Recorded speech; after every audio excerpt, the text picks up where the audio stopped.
turno de nuestro estimadísimo Daniel Cortés, desde Morelos, que nos va a platicar pues de otro clásico, ¿no? De otro clásico de nuestra rama que todos la hemos visto, que es Pasiones Secretas. Mi estimado Daniel Cortés, ¿estás por acá? Hola, ¿qué tal, Daniel? Buenas tardes. ¿Qué tal? Bienvenido. Pues adelante, platícanos qué hay con tu texto sobre Pasión Secreta de Freud. Muy bien. Bueno, primero quisiera agradecer a Daniel Sánchez, a su esposa Liz, a Andrés Hinojosa por la invitación. Tengo una presentación que me gustaría compartir ahora en la pantalla.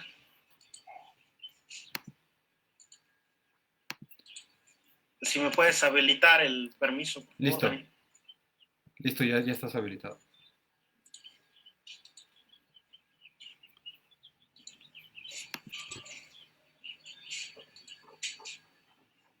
Gracias. Ya se debe de estar viendo aquí la presentación. ¿Es así? Así es, ya todos estamos viendo la presentación. Muy bien. Bueno, pues empieza con este epígrafe el texto que les traigo. Creo que queda muy de acuerdo. Nos dice, en todo ser humano hay deseos que jamás quisiera comunicar a otros y deseos que jamás quisiera confesarse a sí mismo.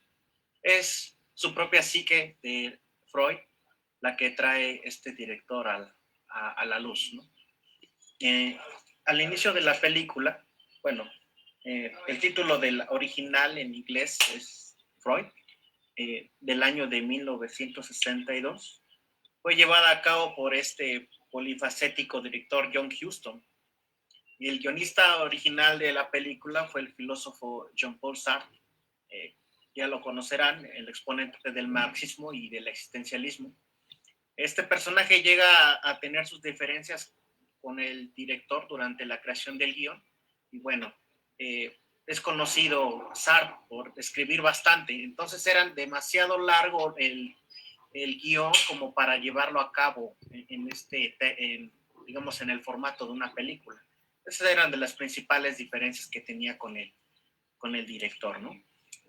Abandona el proyecto y después lo recompone, lo reescribe Charles Kaufman y Wolfgang Reinhardt, quienes van a abordar a rescatar material, pero el autor quería darle esta perspectiva del protagonista que es Freud desde su lado más humano, en el sentido de que estaba creando toda una teoría y que a la vez se va encontrando con sus tropiezos, se va encontrando con sus propios temores, porque no hay una base como tal en la que pueda Freud ir construyendo, sino que pareciera que parte desde cero, cómo él trata de encontrar una teoría y su aporte a, a la represión y sin embargo es más reconocido por una teoría de la sexualidad, ¿no? Bien, el director nos habla de los tres grandes golpes al orgullo del ser humano al inicio. Es muy atrapante la película al dar cuenta de lo importante y lo relevante que es la teoría psicoanalítica en el momento en que aparece. Copérnico con la teoría de que la Tierra no es el centro del universo, por lo tanto el hombre no tiene un lugar privilegiado en el cosmos. Un fuerte golpe para el ego. Darwin con la teoría de la evolución, integrando al ser humano como un eslabón más en la cadena evolutiva animal, perdiendo así la idea de haber sido creado a imagen y semejanza de un ser divino. Freud con el inconsciente, predominante en el ser humano, donde muchas de las acciones que hacemos son consecuencia de decisiones que no tomamos de manera consciente. Bien, la historia va a tener lugar en el año de 1885 y 1990. Este es el contexto que va a abordar el director. El doctor Freud por Montgomery Clift y el estudiante Theodor Meiner, interpretado por Eric Portman. En el 85 va a ser nombrado docente universitario alemán de neuropatología. Aquí Freud va a ser movido por esta curiosidad de descubrir las principales causas de la histeria e inicia sus estudios y desarrollo de su teoría de la neurosis a través de la observación. La histeria como padecimiento del cual Meiner pensaría que como padecimiento se trataba solamente de una llamada de atención por parte de estos pacientes. Afortunadamente Freud discrepa de la propuesta de Meiner, de su punto de vista, pero por otro lado, Marta, la mujer de Freud, interpretada por Susan Conner, va a estar de acuerdo con sus ideas y va a ser de las pocas personas que van a apoyarlo, ¿no?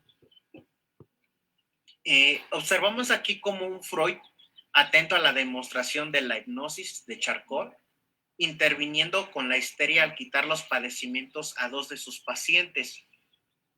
A una mujer paralizada de las piernas que la va a convencer de caminar. Esta se va a levantar de la silla y efectivamente lo hace a la orden. Después a un paciente varón con temblores en el cuerpo lo cura de sus movimientos erráticos. Posteriormente les hace creer que poseen padecimientos similares. Entre los mismos pacientes los hipnotiza y ahora la mujer tiembla de todo su cuerpo y el hombre no puede sostenerse más en sus piernas. Estas se van a paralizar. Explica entonces que la hipnosis es pura sugestión, que se sirve de ella para comprender, mas no para curar, demostrando así que se rompe el axioma que pensamiento y consciente es lo mismo, de que los síntomas físicos no tienen un origen orgánico y que estos hechos que él exponía contradicen a las preciadas teorías científicas. Ese es lo que tenía maravillado a Freud y a muchos de sus colegas. Si bien con el interés de Freud en ese entonces va a estar centrado en las causas de la histeria, como en el caso de Cecily Corner, los síntomas que presentaba era el de la parálisis, la incapacidad de tomar agua de un vaso, migraña y ceguera a causa de su represión del deseo sexual por su padre.